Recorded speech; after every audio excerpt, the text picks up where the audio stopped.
வணக்கம். அறிவோம் ஆயுர்வேதம் அப்படின்ற நம்ம யூடியூப் சேனல் மூலமா உங்கள் எல்லாரையும் சந்திக்கிறதுல ரொம்ப மகிழ்ச்சி. நீங்கள் தொடர்ந்து ஆதரவு கொடுத்துட்டு வர்றீங்க, ரொம்ப ரொம்ப சந்தோஷம். ஆயுர்வேதம் அப்படின்னா என்னன்றதை எல்லோரும் தெரிஞ்சுக்கணும் அப்படின்ற ஒரே ஒரு நோக்கத்துக்காகத்தான் ஆரம்பிக்கப்பட்ட ஒரு யூடியூப் சேனல் இது. இப்போது இன்றைக்கி இந்த வீடியோவில் நான் பேச போகிற டாபிக் என்னென்னு எதை பற்றி அப்படின்னு பார்த்தீங்கன்னா, மூட்டு வலி. வேறு ஒன்றும் இல்லை. இப்போ மூட்டு வலி அப்படின்றது பார்த்திங்கன்னா, இது நான் ஏற்கனவே சொன்னது தான்.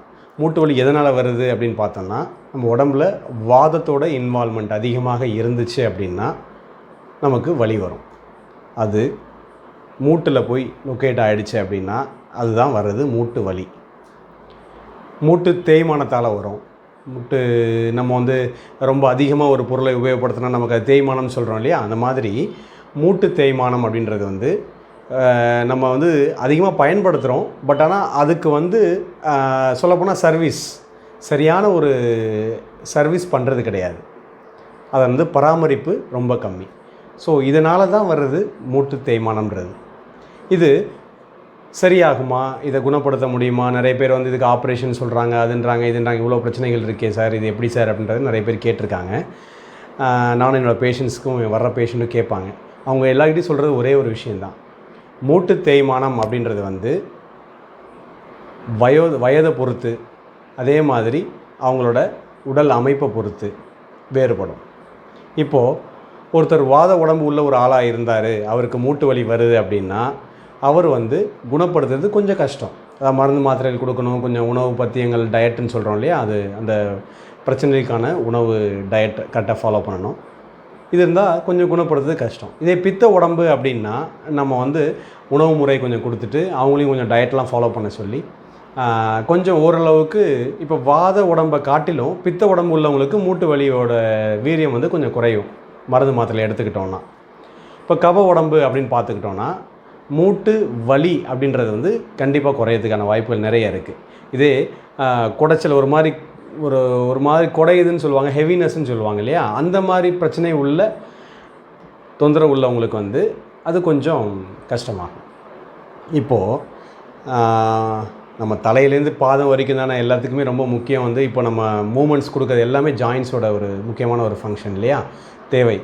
இந்த மூட்டு அப்படின்றது இல்லைன்னா நமக்கு சரியாக இயங்கலை அப்படின்னா நம்ம மனிதன் ஏன்னா இயங்குதலே இல்லைன்னும் போது நமக்கு கொஞ்சம் கஷ்டம் இல்லையா? நம்ம எங்கேயுமே போகாமல் வீட்டுக்குள்ளே இருக்கணும் அப்படின்னும் போது நமக்கு ரொம்ப கஷ்டமாக இருக்கும். அதுவே ரொம்ப சிரமம். இதில் நடக்கவே முடியல அப்படின்ற பட்சத்தில் நம்மளோட நடை குறைவால், அதாவது மொபிலிட்டி குறைஞ்சி போச்சு வலியால் அப்படின்ற பட்சத்தில் நடக்க முடியல அப்படின்னும் போது அதுவே நமக்கு நிறைய ஒரு மன அழுத்தத்தை கொடுக்கும் இல்லையா? ஸோ மூட்டு வலி அவ்வளோ கொடூரமான ஒரு விஷயம் அப்படின்னு நம்ம நினச்சிட்டு இருக்கோம். பட் ஆனால் முறையான ஒரு மருத்துவம், முறையான உணவு முறை எடுத்துக்கிட்டோம் அப்படின்னா மூட்டு வலியை நம்ம ஈஸியாக போக்கிடலாம். அதில் எந்த மாற்று கருத்தும் கிடையாது. ஸோ நம்ம அதை எப்படி நம்ம அதை எதிர்கொள்கிறோம், அது வந்த பிறகு நம்ம எப்படி அதை மாதிரி பராமரிக்கணும். ஆக்சுவலாக வரதுக்கு முன்னாடி நம்ம பராமரிக்கணும், வந்த பிறகு நம்ம இன்னும் கொஞ்சம் கேர் எடுக்கணும். கேர் எடுத்துக்கிட்டோம் அப்படின்னா இதுக்கு நிறைய நிவாரணங்கள் நிறைய இருக்குது. இப்போது மூட்டு வலிக்கு குணப்படுத்தக்கூடிய மூலிகைகள் அப்படின்னு பார்த்தோம்னா இன்றைக்கி சந்தையில் நிறைய மருந்துகள் நம்ம டிவியில் ஆடு பார்க்குறோம், அப்புறம் மற்ற விஷயங்கள் மற்ற எல்லாமே சொல்கிறாங்க, இது நல்லது அது நல்லதுன்னு யூடியூப் சேனல் மூலயமா நம்ம தெரிஞ்சுக்கிறோம். இவ்வளோ விஷயங்கள் நம்ம தெரிஞ்சுக்கிறோம் இல்லையா? இதெல்லாம் பார்க்குறோம். பட் இயற்கையான முறையில் எது நல்லது அப்படின்றத நம்ம தெரிஞ்சுக்கணுன்னா முதல்ல நம்மளோட உடல் அமைப்பை தெரிஞ்சுக்கணும். நான் ஏற்கனவே சொல்லியிருந்தேன், நம்ம வாத உடம்பா பித்த உடம்பா கப்ப உடம்பா அப்படின்றது. ஸோ அதை நம்ம அருகாமையில் உள்ள ஒரு ஆயுர்வேத மருத்துவர்கிட்டையோ இல்லை ஆயுஷ் மருத்துவர்கிட்டையோ நம்ம தெரிஞ்சுக்கலாம். அதை தெரிஞ்சுக்கிட்டு அதுக்கேற்ற மாதிரி நம்ம புரிஞ்சுக்கிட்டு நம்ம மருந்துகளோ இல்லை உணவு முறையில் நம்ம சரி பண்ணிடலாம். இப்போ நிறைய மூலிகைகள் இருக்குது. இப்போ ஒருத்தர் முடக்கத்தான் கீரை ரொம்ப நல்ல மருந்து, ஆக்சுவலாக நல்ல மூலிகை அது. அந்த முடக்கத்தான் நம்ம சாறு பிழிஞ்சு அதை நம்ம தேனில் கலந்து சாப்பிட்டாலோ இல்லாட்டி அதை நம்ம உணவாக தோசையில் கலந்து சாப்பிட்டாலோ இல்லை முடக்கத்தான் ரசம் வச்சு சாப்பிட்டாலோ கண்டிப்பாக வாதம் குறையும். அதில் எந்த மாற்று கருத்தும் இல்லை. பட் இது வாதத்தால் வர ஒரு மூட்டு வலிக்குன்னா ஓரளவுக்கு நல்லா கேட்கும். இந்த மாதிரி ஒவ்வொரு உடல் அமைப்புக்கு ஏற்ற மாதிரி சேர்க்கப்பட வேண்டிய மூலிகைகள் மாறும். முக்கியமாக சொல்லப்போனால் குக்குலுன்னு சொல்லுவாங்க. நிறைய பேர் நீங்கள் எல்லாருமே கேள்விப்பட்டிருப்பீங்க. குக்குல், அதாவது கொமிஃபரா முக்குல் அதோட சயின்டிஃபிக் நேம். ஸோ இந்த குக்குலு அப்படின்றது வந்து ஒரு மரத்தோட ரெசின்லேருந்து வர்ற ஒரு பார்ட். ஸோ அதை வச்சு தயாரிக்கிற மருந்துகள் இன்றைக்கி சந்தையில் நிறைய மருந்துகள் இருக்குது. மகா யோகராஜ குக்குலு, யோகராஜ குக்குலுன்னு சொல்லுவாங்க. அதுக்கப்புறம் இந்த யோகராஜ குக்குலு இல்லை மகா யோகராஜ குக்குலு அப்படின்ற மாத்திரைகள் பார்த்திங்கன்னா வாதத்தை குறைக்கக்கூடிய முக்கியமான பங்கு வகிக்கக்கூடிய ஒரு மூலிகைகள் சேர்ந்த கலவையான மருந்து. இது வந்து எல்லா வலிகளுக்கும் நல்லது அப்படின்னு சொல்லி நம்ம சொல்கிறோம். அது ஆயுர்வேத மருத்துவம் நாங்கள் சொல்கிறோம். அது ஏன்னா வலிகள் அப்படின்றது முக்கால்வாசி இந்த வாத உடம்பு உள்ளவர்கள் தான் அதிகமாக தாக்கும். ஸோ அதனால் மகா யோகராஜ குக்குலு அப்படின்ற மாத்திரை அந்த மருந்தானது இதில் ஒரு முக்கிய பங்கு வகிக்குது. ஏன்னா வாத வியாதிகள் மொத்தம் 80 விதவிதமான வகைகளான ஒரு வலிகள்லாம் இருக்குது. அதில் மூட்டு வலிகள், அதில் மூட்டு வலியில் ரொமட்டாய்டு ஆர்த்ரைட்டிஸ் என்று சொல்லக்கூடிய ஆமவாதமும் அதில் அடங்கியிருக்கு, சந்திவாதம், இந்த மாதிரி நிறைய இருக்குது. அது நம்ம வந்து அந்த வாதத்தை குறைக்கக்கூடிய மூலிகைகள் நான் முன்னாடி சொல்லியிருந்தேன் இல்லையா, அந்த மாதிரி மூலிகைகள் எடுத்தோம், இல்லை உணவு முறைகள் எடுத்துக்கிட்டோம் அப்படின்னா நம்ம அந்த 80 வகையான வாத நோயிலிருந்து கொஞ்சம் நம்ம தற்காத்து கொள்ளலாம். சரி, இப்போ அடுத்த மூலிகை என்னென்னு பார்த்தோம்னா அஸ்வகந்தா, அமுக்கராங்கிழங்குன்னு சொல்லுவாங்க, விதானியா சாம்னிஃபெரா.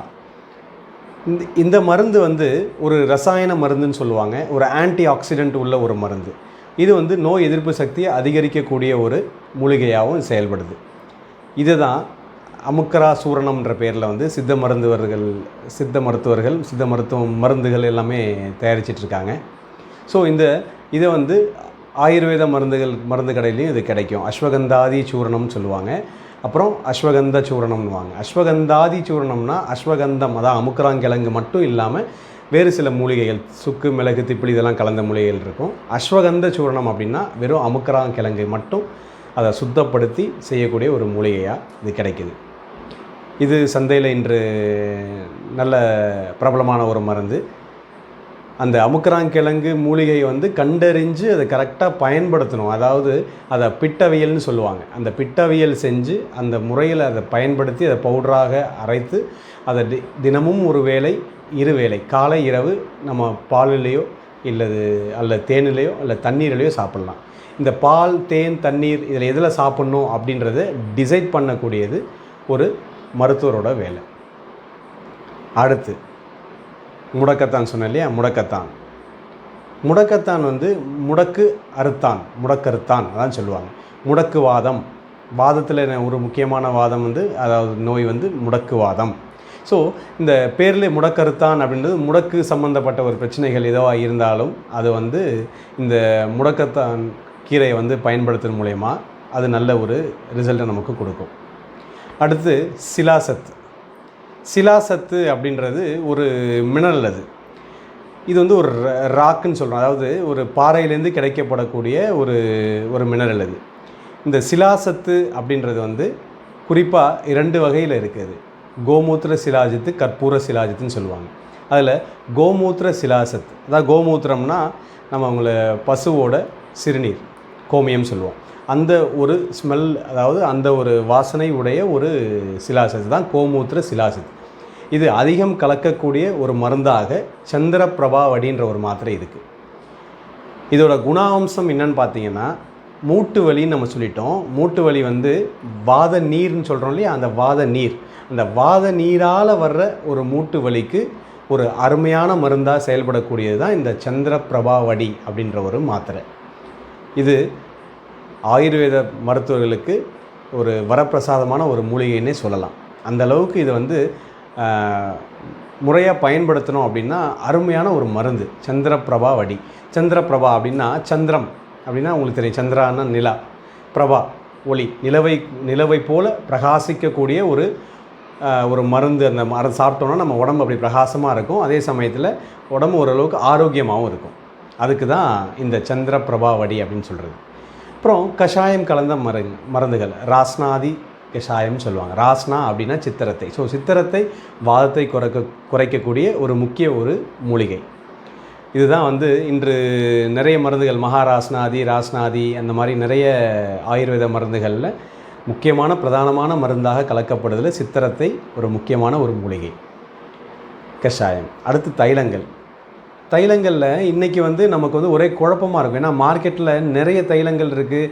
நான் டாக்டர்ஸ் இந்த டாக்டர் இதை சொல்கிறேன், இந்த டாக்டர் அதை சொல்கிறா, இதை சொல்கிறேன், நான் என்ன பண்ணுறது, ஒரே குழப்பமாக இருக்குது, எதை தின்னா பித்தம் தெளியும் அப்படின்ற மாதிரி எந்த மூலிகைகள் எடுத்துக்கிட்டாலோ இல்லை எந்த மருந்து சாப்பிட்ணும் அப்படின்னு நம்மளே யூடியூப்பில் பார்க்குறது இல்லை மற்றதெல்லாம் கேட்டு செயல்படுத்திக்கிறதுன்ற மாதிரி இதை நான் தவறுன்னு சொல்ல மாட்டேன். பட் இது ஒரு மனித இயல்பு. ஏன்னா எனக்கு வலி குறைஞ்சாகணும், அவ்வளோதான், வேறு ஒன்றும் இல்லை. அல்டிமேட் எனக்கு அதுதான். பட் நான் என்ன சொல்கிறேன்னா, வலி குறைக்கிறது ரொம்ப ரொம்ப ஈஸி. அதற்கான காலகட்டங்கள் நம்ம கரெக்டாக நிர்ணயிச்சிட்டோம்னா, மருத்துவரை போய் பார்த்துக்கிட்டோம்னா, இந்த நேரம் கரெக்டாக எடுத்துக்கிட்டோம்னா. ஸோ அந்த மூலிகைகளில் குறிப்பாக தைலங்களில் முக்கியமான தைலங்கள் அப்படின்னு என்னென்னு பார்த்தோம்னா, நாராயண தைலம். பேரில் இருக்கிற நாராயண தைலம் கிட்டத்தட்ட நிறைய மூலிகைகள் கலந்த ஒரு தைலம். அதே மாதிரி தன்வந்திர தைலம், பிண்ட தைலம், முறிவெண்ணெய், அதுக்கப்புறம் கார்பசாஸ்தியாதி தைலம், ஷீரபலா தைலம். இதில் மூட்டு தேய்மானம், மூட்டு வலி அப்படின்றதில் முக்கியமான ஒரு விஷயம் என்ன தெரியுமா? நிறைய பேருக்கு இன்னை காலகட்டத்தில் வயதானவங்களை விட்டுருங்க, இப்போது இந்த ஒரு லாக்டவுன் சூழ்நிலையில் நிறைய நம்ம மொபைல் யூஸ் பண்ண ஆரம்பிச்சிட்டோம், கம்ப்யூட்டர்ஸ் யூஸ் பண்ண ஆரம்பிச்சிட்டோம். எல்லா பிள்ளைங்களும் ஸ்கூல் கோயிங் சில்ட்ரன்ஸ் எல்லாமே ஸ்கூல் போக முடியாத ஒரே காரணத்தால் இன்றைக்கி எல்லாம் மொபைல் ஃபோன்ஸ் ப்ளஸ் டிவி மூலயமாகவும் கம்ப்யூட்டர் மூலயமாகவும் ஆன்லைன் கிளாஸ் அப்படின்ற சூழலில் நம்ம தள்ளப்பட்டுட்டோம். அது என்ன பிரச்சனையாக இருக்குன்னா, கழுத்து வலி, கண் பார்வை குறைபாடு, பட் கழுத்து வலி முக்கியமான ஒரு காரணமாக இருக்குது, பிரச்சனையாக இருக்குது. ஆக்சுவலாக அந்த கழுத்து வலிக்கு அருமையான ஒரு மருந்தாக செயல்படக்கூடியது கார்பசாஸ்தியாதி தைலம். கார்பச அப்படின்னா பஞ்சு. நம்ம சொல்கிறோம்ல, கவலைப்படாதீங்க, எல்லாம் உங்கள்கிட்ட பிரச்சனை எல்லாம் பஞ்சாக பறந்து போகும் அப்படின்வாங்க. ஸோ அந்த கார்பச அப்படின்றது பருத்தி பஞ்சு அதில் வச்சு பண்ணக்கூடிய ஒரு தைலம். அந்த தைலம் மூட்டு தேய்மானம், குறிப்பாக கழுத்து வலிக்கு, சர்வைக்கல் ஸ்பாண்டைலோசிஸ், சர்வைக்கல் ஸ்பாண்டைலைட்டிஸ் அப்படின்ற பிரச்சனைகளுக்கு வெளிப்பூச்சு மருந்தாக அருமையாக செயல்படுது. அதை மருத்துவரோட ஆலோசனைப்படி நம்ம முறையாக பயன்படுத்தினோம் அப்படின்னா இது ஒரு நல்ல ஒரு ரிசல்ட்டை கொடுக்கக்கூடிய ஒரு அருமையான ஒரு மருந்து. அப்புறம் ஏற்கனவே சொன்ன பிண்ட தைலம். பிண்ட தைலம் அப்படின்றதுலேருந்து என்ன முக்கியமான மூலிகைன்னு பார்த்தீங்கன்னா, மஞ்சட்டி அலாட இருக்குது, மஞ்சிஷ்டான்னு சொல்லுவாங்க. ரூபியா கார்டிஃபோலியா அப்படின்ற ஒரு தாவரவியல் பெயர் கொண்ட ஒரு மூலிகை. அந்த மூலிகையோடு நல்ல அருமையாக ஒரு வேலை செய்யக்கூடிய ஒரு மருந்து இது. பிண்ட தைலம் அப்படின்ற இதுக்கெல்லாம் நம்ம பயன்படுத்தலாம்னா, அடிப்பட்ட வீக்கம், அதனால் இருக்கிற வலி, இப்போ நான் கீழே விழுந்துட்டேன் சார், நல்லா இருந்துச்சு, எனக்கு இது வரைக்கும் எந்த பிரச்சனையும் இல்லை, நல்லா இருந்தது, எனக்கு தொந்தரவே இல்லை, திடீர்னு கீழே அடிப்பட்டு விழுந்துட்டேன். அப்படி விழுந்தபோது எனக்கு வேறு ஃப்ராக்சர்ஸ்லாம் எதுவும் இல்லை, எந்த பிரச்சனையும் இல்லை, பட் எனக்கு அதுலேருந்தே நடக்கிறது எனக்கு ஒரு அசௌகரியமாகவே இருக்குது அப்படின்றவங்களுக்கு அந்த பிண்ட தைலம் நல்ல ஒரு அருமையான ஒரு மருந்தாக இது இருக்கும். அதுக்கப்புறம் மலச்சிக்கல். மலச்சிக்கல் மூட்டு வலிக்கு ஒரு முக்கியமான காரணமாகவும் இருக்கும். மனச்சிக்கல் வேறு, மலச்சிக்கல் வேறு. மனச்சிக்கலும் கண்டிப்பாக இதுக்கு ஒரு பிரச்சனை தான், பட் மலச்சிக்கலால் மூட்டு வலியும் வரும். இந்த மலச்சிக்கல் எதனால் வருதுன்னு பார்த்துட்டு அதுக்கேற்ற மாதிரி ஒரு மூலிகைகளை கொடுத்தோம் அப்படின்னா அந்த மூட்டு வலியோட தாக்கம் குறையும். சைக்காலஜிக்கல். நெக்ஸ்ட்டு மனச்சிக்கல். இன்றைக்கி எல்லா நோய்களுக்குமே ஒரு குறிப்பிட்ட பர்சன்டேஜ்னு பார்த்தோம்னா ஸ்ட்ரெஸ்ஸு தான், ஸ்ட்ரெஸ் ஃபேக்டர்ஸ். எனக்கு என்ன வயசு இப்போ தான் 25-30 ஆகுது, இப்போவே என்னால் நடக்க முடியல, எனக்கு வலி வந்துருச்சு, ஐயோ நான் அவ்வளோதானா, என்ன போச்சு எனக்கு அப்படின்ற ஒரு சைக்காலஜிக்கல் ஃபீலிங் வந்துட்டாலே நமக்கு வயோதிகம் ஆட்டோமேட்டிக்காக வர்ற மாதிரி ஒரு தோற்றம் நமக்கு வந்துடும். மனசு கண்டிப்பாக எல்லா பிரச்சனையும் காரணம், பட் இந்த மூட்டு வலிக்கும் மனசு முக்கியமான ஒரு காரணமாக இருக்கும். எந்த ஒரு விஷயமுமே நம்ம எப்படி அணுகிறோம் அப்படின்றது தான் ஒரு பாசிட்டிவ் இம்பேக்ட், ஒரு நேர்மறையான எண்ணம். நான் ஏற்கனவே சொல்லியிருந்திருப்பேன், அந்த நேர்மறையான எண்ணங்களை நம்ம வளர்த்துக்கிட்டோம் அப்படின்னா எந்த ஒரு பெரிய பிரச்சனையிலேருந்து நம்ம முன்னாடி வந்துடலாம், பிரச்சனையை சால்வ் பண்ணிடலாம், எந்த ஒரு தொந்தரவும் நமக்கு வர வாய்ப்பே இல்லை. அதனால் எந்த ஒரு பிரச்சனை வந்தாலும் முதல்ல நம்ம அதை ஃபேஸ் பண்ண கற்றுக்கணும். மூட்டு வலிக்கு இன்றைக்கி நிறைய யோகாசனங்கள்லாம் இருக்குது, அதெல்லாம் பண்ண ஆரம்பிக்கலாம். வலி வந்தால் தான் செய்யணும்னு அவசியம் இல்லை, வரத்துக்கு முன்னாடியே செய்யலாம். யோகாசனங்களும் மூட்டு வலியில் ஒரு முக்கிய பங்கு, மூட்டு வலியை குறைக்கக்கூடிய ஒரு விஷயத்தில் முக்கிய பங்காற்றுது. அப்புறம் நிறைய மருந்துகள், எல்லாருமே ஆயுர்வேதத்தில் பார்த்தீங்கன்னா உங்களுக்கு வந்து நான் சொல்லிட்டேன் இல்லையா, என்னென்ன மாதிரி இதெல்லாம் முக்கியமான மூலிகைகள் நான் உங்கள்கிட்ட சொன்னேன். இது எல்லாமே வந்து ஒரு வாதத்தை குறைக்கக்கூடிய, அதே சமயம் பித்தத்தையே ஒரு சரிசமமான நிலை கொண்டு வரக்கூடிய மூலிகைகள். அதில் அமுக்கராங்கிழங்கோட பார்ட்டுன்னு சொல்கிறோம் இல்லையா, அது பங்கு வந்து இதில் ரொம்ப ரொம்ப அதிகம்.